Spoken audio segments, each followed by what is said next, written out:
This is a really quick, simple tip that will change your entire car. It's very subtle, but it's powerful. Steam clean your pedals, the gas pedal and the brake pedal, and even that little area where you rest your foot. It's amazing how big of a difference when you first step in your car and you notice that they look clean. It makes you feel so much better about your space. That's what we try to do here at Champion Auto Spa. It's the little things that can have a big impact in the end. So we're going to add some Optimum No Rinse to our steamer, and we're going to go in there and deep clean these things, use a toothbrush to do some scrubbing. We're going to lay a nice large microfiber on the floor so that we don't get any drips or splatter. And then we're going to go ahead and thoroughly clean these, wipe them down till they're dry, and then we can protect them with some sort of rubber protector or nourishment. You can see very quickly, just a couple minutes of scrubbing brings back the darkness and the richness to these pedals.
Give a quick wipe to the surrounding area just in case there's a little splatter, and then step back and check out how nice this makes you feel.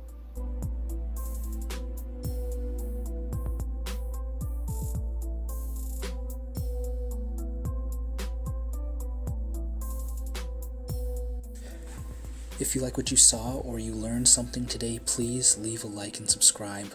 I have new videos every Tuesday and Friday here at Champion Auto Spa.